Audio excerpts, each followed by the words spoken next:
कभी कभी कोई सोचता है कि अब बस गुरुदेव मैं तो बस यही भावना कर रहा हूं कि इस पर्याय में तो, इस भाव में तो मैं मुनि नहीं बन पाया, लेकिन अगली पर्याय में तो मैं पक्के में मुनि बनूंगा। जैसे कि इनने बिल्कुल, हाँ, सब कुछ इनके हाथ की बात हो, जैसे कि ये जब चाहेंगे तब वैसा हो जाएगा। अरे ऐसी गफलत की बातें तो तुम अनाद पूर्व की पर्यायों में भी अनेक बार कर करके आए हो कि बस इसमें तो नहीं कर पा रहे पर अगले में जरूर करेंगे। पर हुआ क्या, यूं ही पर्याय गुजर रही हैं। मनुष्य पर्याय का मिलना बहुत दुर्लभ है, और अगर आज तुम तन से, मन से, धन से समर्थ हो तो मोक्ष मार्ग को प्रकाशित करने वाला सुपात्र दान अवश्य करते रहना चाहिए। मंदिर बनवा पाओ ना बनवा पाओ कोई बात नहीं, भगवान विराजमान कर पाओ ना कर पाओ कोई बात नहीं, ज्यादा धन संपदा कमा पाओ ना कमा पाओ कोई बात नहीं, बहुत बड़ी प्रतिष्ठा प्राप्त कर पाओ ना कर पाओ सब चलेगा, पर जितना है उतने में ही अगर ये सोच लिया कि भाई मैं तो केवल और तो कुछ नहीं कर पाता, पर सुपात्र को दान तो यावत जीवन अवश्य दूंगा, चाहे कैसे भी, समझो कि दोनों भाव संभल गए हैं। एक बात ध्यान रखना, ऐसे भी जीव देखे जाते हैं जिनने खूब मंदिर बनवाए, प्रतिष्ठाएं भी कराई, पर कुछ प्रतिकूल प्रतिष्ठा होने के कारण कुलवंश उजड़ गए, उन कुलवंशों में कोई नहीं रहा। पर एक बात ध्यान रखना, सुपात्र को दान देने वाला कभी उजड़ता नहीं है, हमेशा फलीभूत होता रहता है, क्योंकि इसमें कभी प्रतिकूल नहीं हो सकता। यहां तो मन शुद्धि, वचन शुद्धि, काय शुद्धि, आहार जल शुद्ध है, सब अपने हाथ में है। नवधा भक्ति अपने हाथ में है, इसके लिए कोई किसी का मुनि ताकना, ना तो किन्हीं प्रतिष्ठाचार्यों को बुलाना, ना किन्हीं विद्वानों को बुलाना, ना किसी को बुलाना, सब अपने पास है, अपने हाथ में है। ध्यान रखना, इसलिए यतीश्वरों को दान देना यह महिमा लोक में और शास्त्रों में बहुत गाई गई है। तो जो तन से समर्थ है पर उलझन में, वह मूढ़ आगामी भवों में अपने ही सुख को नष्ट कर रहा है। महाराज उग्रसेन, जिन्होंने सुपात्र दान की भावना की थी कि ऐसे मासववासी मुनराज को मैं दान दूंगा, भावना करते हुए भी उलझन में पड़ गए। उलझन में पड़ गए तो इसी भाव में, आगामी भाव में भी नहीं, उसी भाव में उन्हें दुख का पात्र बनना पड़ा, क्योंकि वही वशिष्ठ मुनि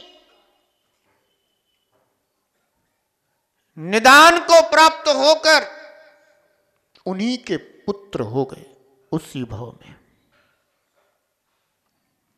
और उन्हीं के पुत्र बनकर के कंस नाम की संज्ञा को प्राप्त होकर के, समझ गए ना, उलझन में नहीं पड़ना। अरे ये संसार की उलझने हैं, इनको प्राथमिकता दे दोगे तो फंसते चले जाओगे, और अगर ये सोच लिया कि कोई बात नहीं, कर लेंगे, है कोई उलझन सुलझा लेंगे, पहले हम ये काम कर ले अपना। ध्यान रखना, ये काम भी हो जाएगा, उलझन भी सुलझ जाएगी। ये श्रद्धा है। और श्रद्धा पूर्वक जो कर्तव्य किया जाता है बंधुओं, वह हमें बड़ी बड़ी उलझनों से निकाल लेता है। तो तन से समर्थ है, मन से समर्थ है और धन से, पुण्य योग से आज तुम्हारे हाथ में धन है, पर धन का क्या भरोसा कि ये हमेशा ही हमारे हाथ में रहेगा। ये धन लक्ष्मी, धन संपदा हमेशा परछाई की तरह खिसकती रहती है। आज है, कल नहीं होगी, खिसकेगी, नियम से खिसकेगी।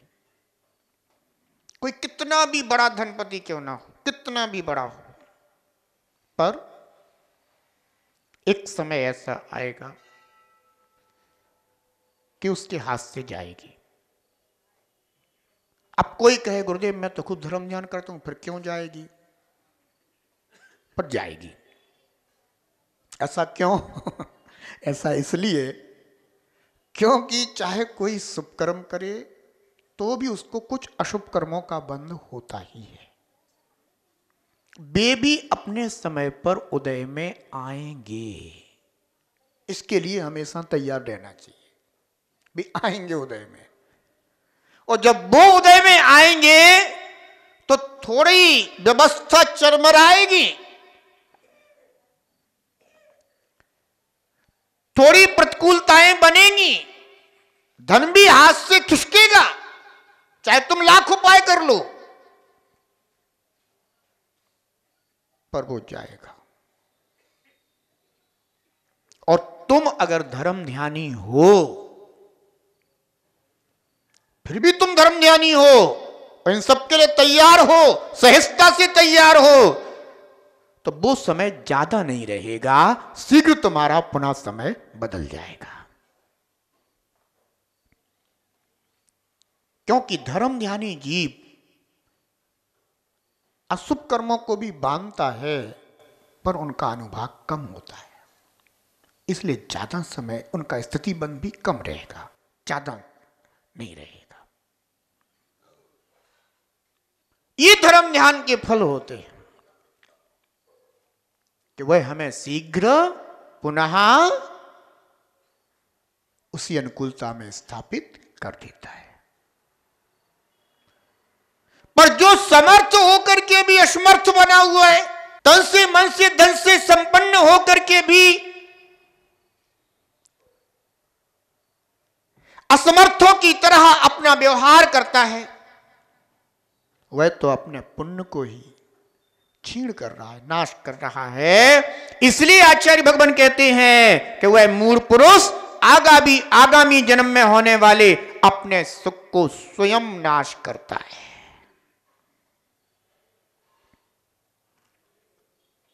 सारी योग्यताएं मिली थी, पर व्यर्थ खो दी। बैग मिल गया, पुस्तक मिल गई, कॉपी पेन मिल गया, पिताजी ने सारी व्यवस्थाएं कर दी, अच्छी ड्रेस आदि सब कुछ तुम्हारे लिए कर दी है, और भी आने जाने के लिए गाड़ी वाहन सब कुछ लगा दिए हैं। स्कूल जाना और टीचर की क्लास अटेंड करना, ये तुम्हारा कर्तव्य है। अगर तुमने टीचर की क्लास अटेंड नहीं की, सब्जेक्ट कंप्लीट नहीं किया, तो ये सारी अनुकूलताएं मिलने के बाद भी तुमने स्वयं अपने को दुख में डाल दिया। परिणाम प्रतिकूल होगा। से ही, पुण्य योग से आज आपको बहुसंपदा प्राप्त हुई है, धन संपदा प्राप्त हुई है, तन अनुकूल प्राप्त हुआ है, तो इसका उपयोग कहां करना चाहिए? सुपात्र दान में करना चाहिए।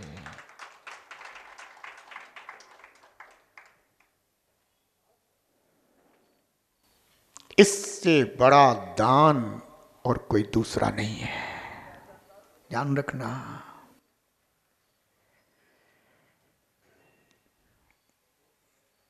इसलिए समर्थ होकर और समर्थ बनने की चेष्टा करना, पर समर्थ होकर के कहीं आगामी भवों में असमर्थ ना हो जाए, इसका चिंतन जरूर करना।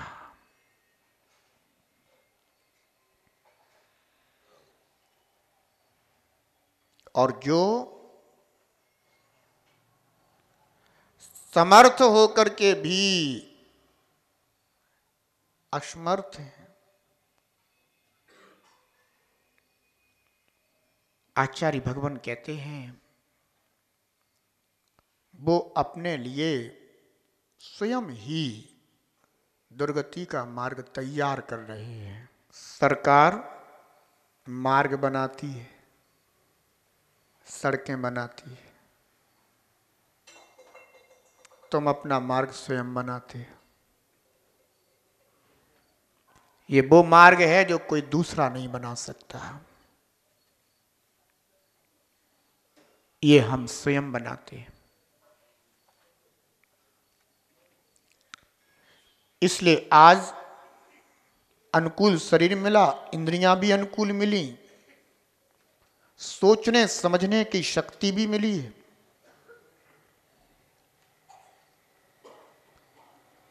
अब आप देखिएगा, आप तन से, मन से, धन से समर्थ हैं, थोड़ी श्रद्धा व्यक्त करके भगवान जिनेंद्र का अभिषेक करने के लिए आते हैं। पर मैं देखता हूं कुछ लोगों को कि उन्होंने भगवान का अभिषेक किया और भागे। उन्हें अष्टद्रव्य से भगवान का गुणगान करने के लिए समय नहीं है। अब बताओ, तुम इतने समर्थ होकर के भी सुबह से समय भी निकाल के आए, है ना, नहा धो करके सब अनुकूलताएं बना करके आए, उनके पास 15 मिनट का और टाइम नहीं है। भले वे बाहर खड़े होकर के दरवाजे पर 4 लोगों के झुंड बना करके 4 बातें कर सकते हैं, उसके लिए समय है, पर जिनेंद्र भगवान की पूजा करने के लिए उन्हें समय नहीं है। स्वयं सोचें आप क्या कर रहे हैं। आपने धोती दुपट्टा भी पहना, जितनी देर तक अभिषेक शांति धारा हुई उतना समय भी दिया। अगर आपके पास समय कम है कोई बात नहीं, आप पहले ही आकर के भगवान का अभिषेक कर लो और अपनी पूजा कर लो। जब और अन्य कार्य होगा सो कर लेना, पर जितनी देर तक अभिषेक होता रहेगा वे खड़े रहेंगे, सबको अभिषेक करते रहेंगे, करवाते रहेंगे, पर जिनेंद्र देव की पूजा नहीं कर सकते। उन्हें उठाया और चलते बने। मैं कभी कभी देखता हूं, क्योंकि मैं सुबह सुबह अभिषेक शांति धारा करा करके जाता हूं, और जब लौटता हूं तो वे जाते हुए मिलते हैं लोग। हम सोचते हैं कि इतनी जल्दी निपट गई पूजा। विचार करो, आज आपको तन मिला, विचार करने के लिए मन मिला, और इतनी भी दरिद्रता नहीं है कि अब क्या करें, सुबह सुबह जाना ही पड़ता है। नहीं, अगर आए हो तो कम से कम तन का मन का सही उपयोग करो, जिनेंद्र भगवान की महा अभिषेक पूर्वक पूजा करो। इसी के लिए ये देह के परमाणु आपको मिले हैं, इस शरीर मिला है, निरोगी काया मिली है, जनेन्द्र भगवान का यह कुल आपको प्राप्त हुआ है। मंदिर तो प्रभु की आराधना से गुंजायमान रहना चाहिए। मंदिर जनेन्द्र भगवान की आराधना से गुंजायमान हो और आपका घर निर्ग्रंथ मुनियों की नवदा भक्ति से गुंजायमान हो, जीवन सार्थक हो जाएगा।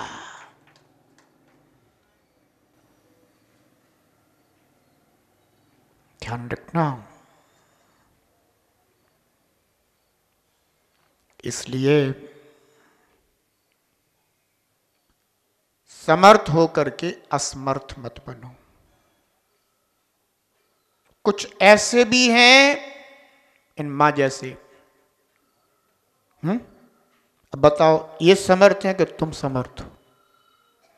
सोचो शरीर से। तो वो शरीर से असमर्थ होते माने उतने समर्थ नहीं जितने आप हैं, पर उनका उत्साह है, उनका उल्लास, उनका भाव देह को भी समर्थ बना देता है। और एक व्यक्ति वे हैं जो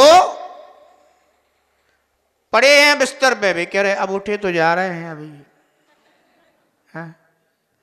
उठे जाते हैं अभी।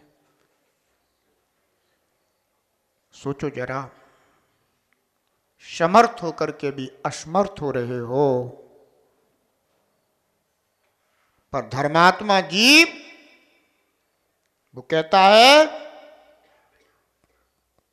कि मैं कभी असमर्थ नहीं हूं, मैं तो धर्म ध्यान के लिए हमेशा समर्थ हूं। बंधुओं, यही साथ जाएगा, बाकी तो सब किया हुआ तुम्हें ठिकाने लगाएगा। सुन लो, ऐसे ही बोल रहे हैं हमें तो। जब तक बात हमारी चुभे नहीं, कहते ना कि पैकिंग को खोलने के लिए नुकीली वस्तु चाहिए है। जब पैकिंग खोलना हो तो कैसी वस्तु चाहिए? नुकीली, जो चुभ जाए।